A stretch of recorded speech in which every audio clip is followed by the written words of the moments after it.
I'm Sherrill, and today we're going to be talking about Avengers Infinity War. I love this movie. It was really fun and so funny. I mean, I really like superhero movies in general. It's hard for me to be objective because if they throw a superhero in it, I'm usually gonna like it. This was great. I really was a fan of Thor Ragnarok. I laughed through most of that movie, and I like that this movie starts where that movie ends. They've got all of Asgard, because in that movie the whole theme is the people make the place, and so all the people in their little bundled ship with one-eyed Thor going off to the great unknown. And then this one starts with they're all dead. They're just all dead. And I was like, well, it'll be hard to watch Ragnarok if they don't fix that somehow in the next movie, because you'll know that they're fighting to save all those people and sacrificing their eye and their home world and everything else, and then they're all just dead. Thanos just kills them all. And then Heimdal, is it Heimdal? Heimdal? I never say that name right. One of my favorite characters.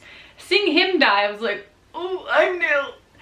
But I did have a question. Why did he just send the Hulk? He had a secret heart for the Hulk. He just sends the Hulk to Earth. But why not, was there no way to also snatch, you know, Thor? I mean, I understand why he wouldn't want to send Loki. He's like, screw you, Loki. But snatch Thor, Loki, and the Hulk, and maybe in a bundle send them. But he's just kind of like, Is it because the Hulk was close by? I didn't really understand that. And where's the love interest, that Valkyrie from Ragnarok?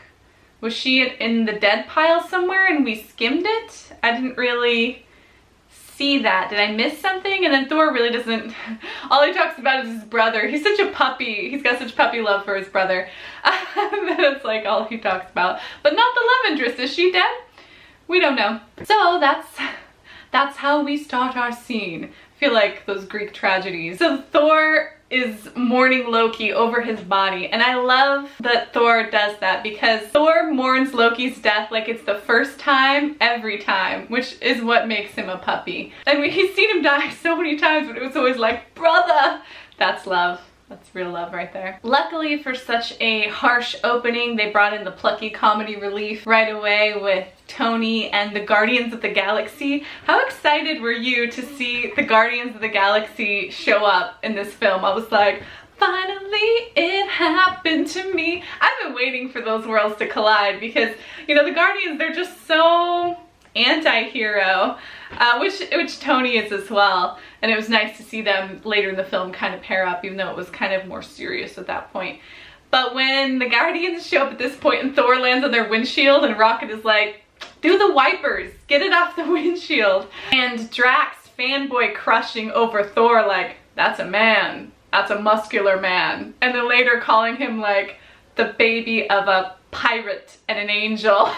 He's just like so into Thor. And then of course Star-Lord's response by then also trying to talk Asgardian, and all of them noticing and being like, why is he talking in the God-man's voice? He's like, I'm not, you shall not steal my pod. It was really funny seeing Star-Lord and Thor in a room together, and Star-Lord being like, I can work out, I can look like that.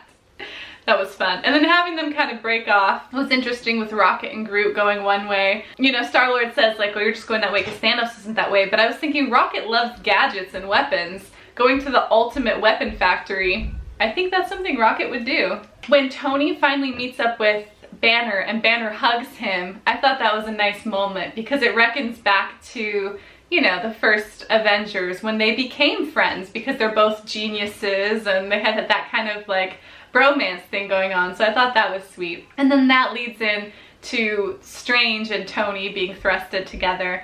And that was a lot of fun too. You know, Tony's like doing stretches and Strange is like, that's a priceless artifact you're stretching on, could you not? And their banter through the whole film is really fun. And it's like, I feel like it's a fan person's dream to take characters and throw them in a room together and see how they react. It's like, I want Starbuck and Samus from Metroid to be in a room together because I think they just become best friends. It would be awesome. We get all that through the whole movie, like this character and this character, shake it up, and then you get to just see them react. That was one of the really fun, great things about this film. If you love superheroes, you want to see them all in a room together, go watch this movie. Tony's humor, and thank you Robert Downey Jr. for existing in this world, but Tony Stark's humor throughout this film is pretty consistent, like when he calls the alien guy Squidward, and when he tells Banner, like, you're embarrassing me in front of the wizards, turn into Hulk already.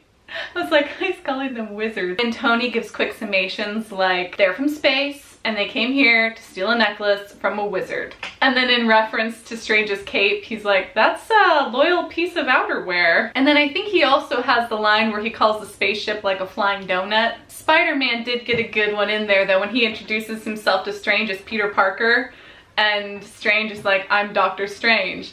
And Spidey is like, oh, we're using made-up names. Yeah, I'm totally Spider-Man. Like, oh, that was adorable. Now, Hulk not knowing about Civil War for me was nice because, and I may get flack from this, but I erased that movie entirely from my Avengers superhero catalog.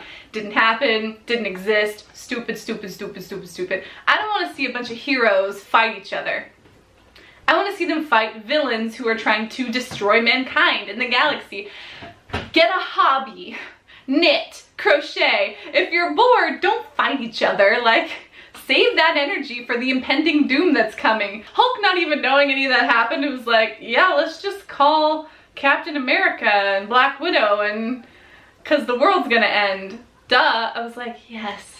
Thank you, Hulk, for mending what should have never even happened. And what about, I was gonna say Green Arrow, that's wrong. Hawkeye, where was he? Did he decide to take a vacation after the Civil War? He was like, that was stupid. I'm just gonna go hang out with my wife and kitties. Hawkeye, where are you at? I was surprised and not surprised to see Wanda and Vision together. I had felt like in other movies there was chemistry, but I didn't know if it was just me. I was like, And it wasn't just me. They've been together for 2 whole years, and it's great, and they want to be together, and I thought that was really sweet. I was like, my ship has sailed for them. Live long and prosper, have good, long, happy lives, except now you have to kill him.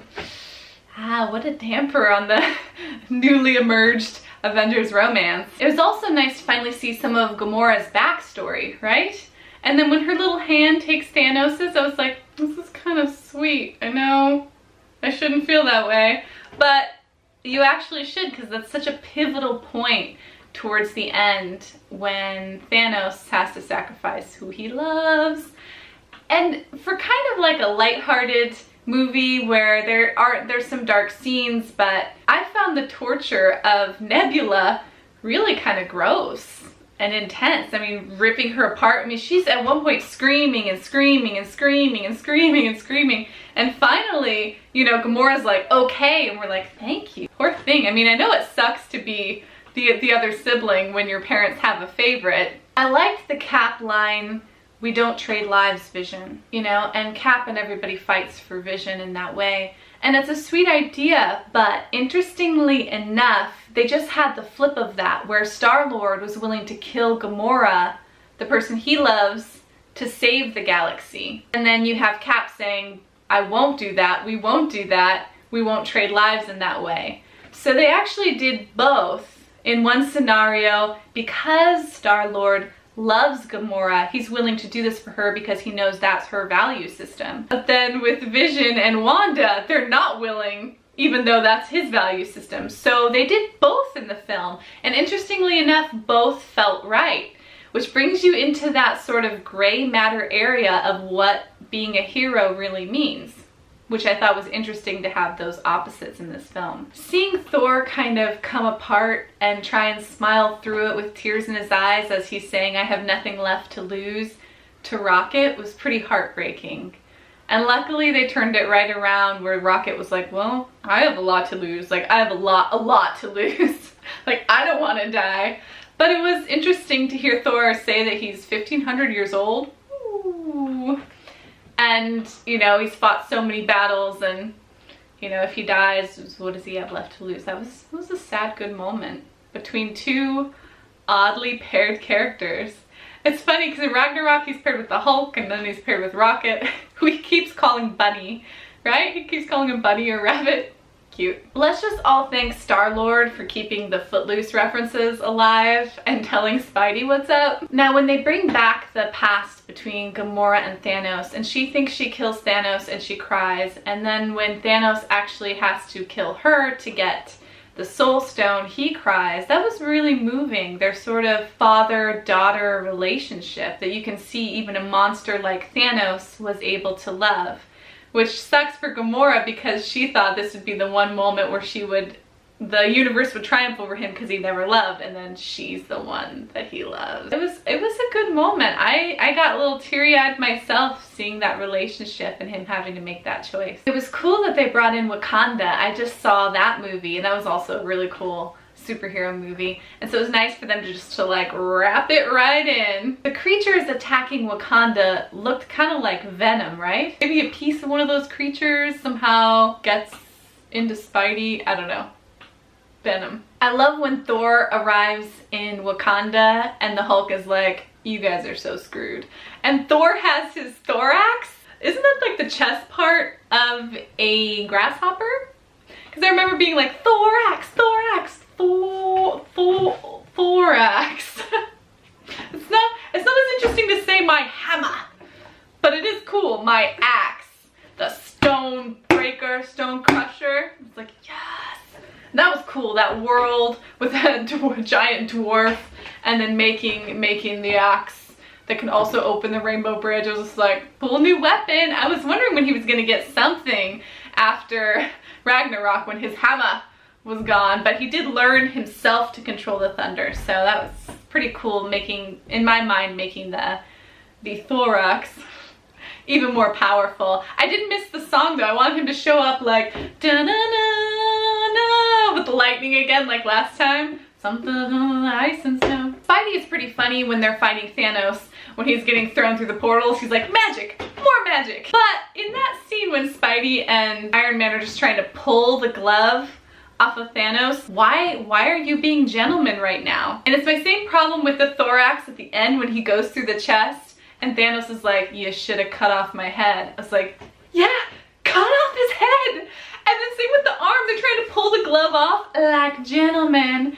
And I'm like, cut off his arm. Just chop off both of them so he can never put the glove back on. I'm just like, chop him up. I know it's kind of dark, but you saw what he was doing to Nebula, right? Like Captain and Thor. New haircut, copied my beard, I see. Captain and Groot. I am Groot. I am Steve Rogers.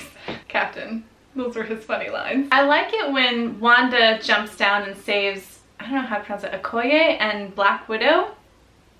And she's like, why was she up there the whole time? Why wasn't she down here helping us? I thought the same thing when she arrived.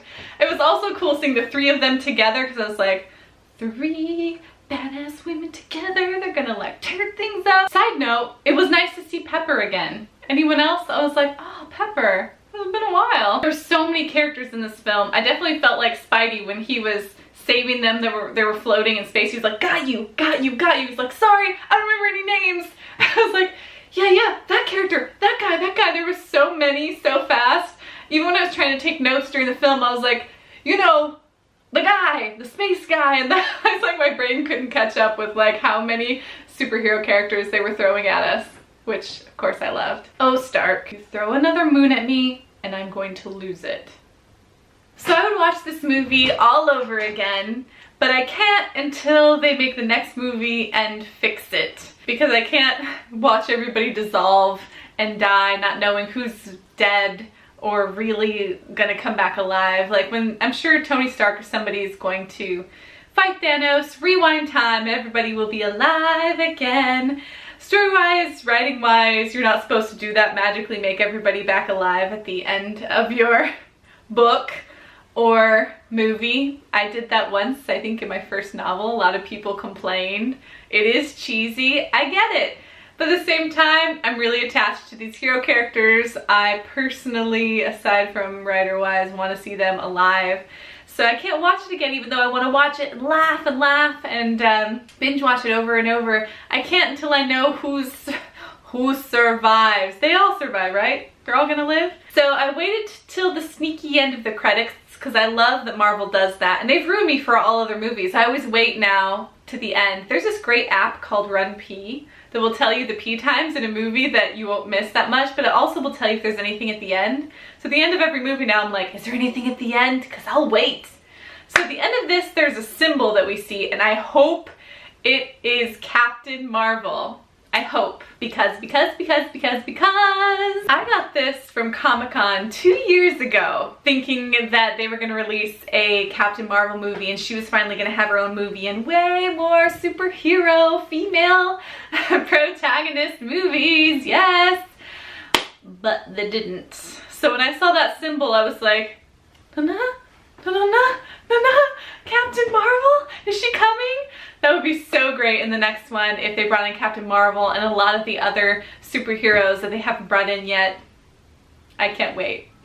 I also wouldn't mind seeing Deadpool in the next one because he likes to show up. Deadpool, Deadpool. That's it for my review. I didn't have a lot of critiques. A few things that kind of bothered me, like just chop off the arm and why didn't Heimdal just send all of them. They're really minor overall. I just love this superhero movie. It was blasters and jokes and a bunch of cool different mishmash teams of superheroes being thrown together against Thanos, who was just big and powerful and just a great villain the whole time. Subscribe for more movie reviews and we'll see you next time. Live long and prosper.